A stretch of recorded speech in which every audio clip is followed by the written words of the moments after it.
Hi hello welcome to my lovely life style.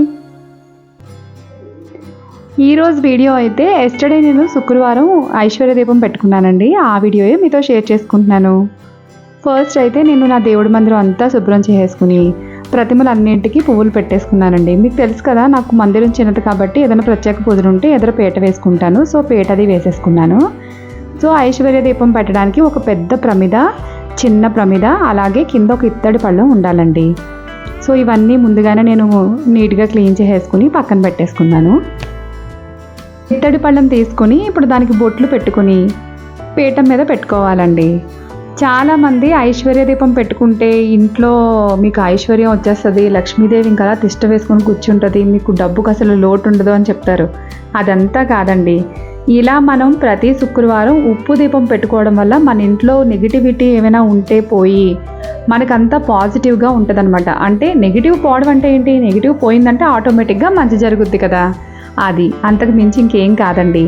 అదే కాక లక్ష్మీదేవి తిష్ట వేసుకుని కూర్చుంటుంది అంటే, లక్ష్మీదేవి అంటే ఇక్కడ మెయిన్ డబ్బు కాదండి. లక్ష్మీదేవి అంటే మన ఇంట్లో మనం సంతోషంగా ఉండడం, ఆరోగ్యంగా ఉండడం, ఇది మాత్రమే లక్ష్మీదేవి అండి. అంతేగాని జనాలు ఇంకా లక్ష్మీదేవి వస్తుంది అంటే డబ్బు కట్టలతో మూటలు వచ్చి మన ఇంట్లో పడిపోతాయని కాదండి అర్థం.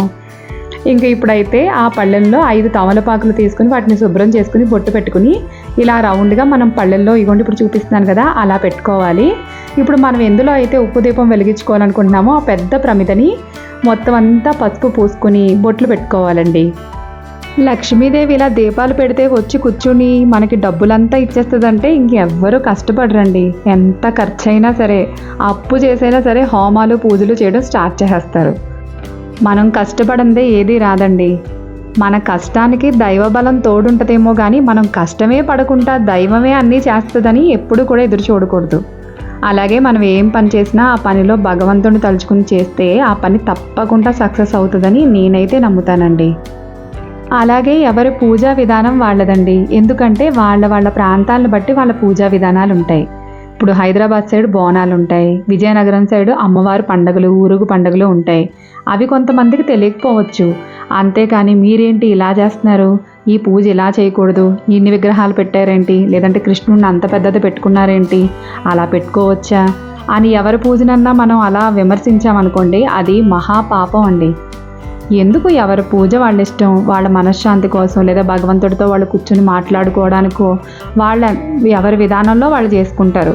ఎవరిని కూడా విమర్శించకూడదు. నేనైతే అలాగే అనుకుంటాను. పెద్ద ప్రమిదకి ఎలా అయితే బొట్లు పెట్టుకున్నామో ఆ చిన్న ప్రమిదకి కూడా పసుపు పూసుకుని బొట్లు పెట్టుకోవాలండి. ఇప్పుడు మనం పెద్ద ప్రమిదలో కళ్ళుప్పును వేసుకోవాలి. సాల్ట్ వేయకూడదండి, కళ్ళుప్పు వేసుకోవాలి. వేసుకుని దాన్ని అంతా సమానంగా మొత్తం ఆ ప్రమిద నిండిపోయేంత వరకు వేసుకోండి. తర్వాత పసుపు, కుంకుమ, అక్షింతలు సమర్పించేసిన తర్వాత ఈ చిన్న ప్రమిదలో నువ్వుల నూనె కానీ ఆవు నెయ్యి కానీ వేసి దీపం వెలిగించుకోవాలండి. అలాగే అమ్మవారికి తాంబూలం సమర్పించుకొని ప్రసాదం కింద మెయిన్గా అయితే పటికి బెల్లం పెట్టాలంట. ఏ ఉన్నా లేకపోయినా చక్కగా ప్రతి శుక్రవారం ఇలా దీపం పెట్టుకుని ఓన్లీ పటికి బెల్లం నైవేద్యం చేసుకుని కూడా దీపం పెట్టుకోవచ్చు. ఇది నాకు ఒక పంతులు గారు చెప్పారండి. అంటే చాలామంది ఇలా ఉప్పు దీపాలు అవి పెట్టాలంటే బాబోయ్ చాలా తతంగా ఉంటుంది, ఇన్ని చెయ్యాలి, ఇన్ని నైవేద్యం చెయ్యాలి అనేది ఏమీ రూల్ ఉండదండి. మనం హ్యాపీగా ఉప్పు దీపం వెలిగించుకొని పటికి బెల్లం ప్రసాదంగా పెట్టుకుని లక్ష్మీ అష్టోత్తరం, లక్ష్మీ వెంకటేశ్వర స్తోత్రం చదువుకొని ప్రశాంతంగా పూజ చేసుకోవచ్చు. కొంతమంది ఇంక ఈ పూజ ఇలాగే చేయాలి, ఇలా చేయకపోతే బాబోయ్ ఏదో పాపం తగిలేస్తుంది అన్నట్టు చెప్తారు. భగవంతుడే రూల్స్ పెట్టలేదండి, మనమే పెట్టుకున్నాం. భగవంతుడైతే మనలా అయితే మాత్రం అస్సలు ఆలోచించడండి. చాలామంది ఆ మొక్కు తీర్చలేదు అందుకే మనకి ఇలా కష్టాలు వస్తున్నాయి అనుకుంటారు. మొక్కు తీర్చకపోతే, గుడికి రాకపోతే భగవంతుడు మనల్ని అలా శపిస్తాడా అండి? ఆ భగవంతుడికి తెలియదా మన పరిస్థితి? ఆ గుడికి వచ్చే పరిస్థితిలో ఉన్నామో లేదో కూడా ఆయనకు తెలుసు. సో నెగిటివ్గా ఆలోచించకండి, ఎప్పుడూ పాజిటివ్గా ఉండండి. అలాగే ఎదుటివారిని ఎప్పుడూ విమర్శించకండి. ఈవినింగ్ కూడా అదే ప్రమిదిలో నూనె పోసి వేరే ఒత్తి వేసుకుని దీపారాజన చేసుకోవాలండి.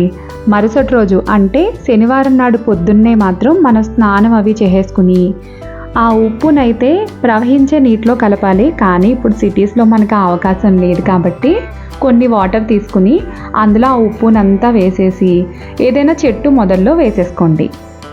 ఇన్ని శుక్రవారాలు ఇలా చేయాలని రూల్ ఏమీ లేదండి, ప్రతి శుక్రవారం కూడా చేసుకోవచ్చు. నేను నాకు తెలిసిన విషయాలన్నీ మీతో షేర్ చేసుకున్నానండి. నేనే గొప్ప, నాకే అన్నీ తెలుసు అని నేను అనుకోనండి. నేను కూడా ఎక్కడో చూసినవి, విన్నవి లేదంటే నాకు నచ్చిన విషయాలు మాత్రం తీసుకుని నేను వాటిని పాటిస్తాను. నేనైతే లేచానా, ఉదయాన్నే నా పనులు నేను చేసుకున్నానా, నాకేమైనా టైం ఉంటే భగవంతుడి దగ్గర కూర్చొని నేను పూజ చేసుకున్నానా, ఇదే చూసుకుంటానండి. ఎందుకంటే మనుషులతో ఎక్కువ మనం టైం కేటాయించే కొద్దీ అభిప్రాయ భేదాలు రావడం తప్ప వేరే ఏమీ ఉండదు. అదే భగవంతుడితో కూర్చుంటే మనశ్శాంతికి దగ్గరగా ఉంటాం. నాకు తెలిసిన విషయాలన్నీ మీతో షేర్ చేసుకున్నానండి. నా వీడియో మీకు ఎంతో కొంత యూజ్ అయ్యిందని అనుకుంటున్నాను. నా వీడియోస్ కనుక నచ్చితే లైక్ చేసి, నా ఛానల్ ఇంకా సబ్స్క్రైబ్ చేసుకోకపోతే ప్లీజ్ సబ్స్క్రైబ్ కూడా చేసుకోండి. బాయ్ అందరికీ.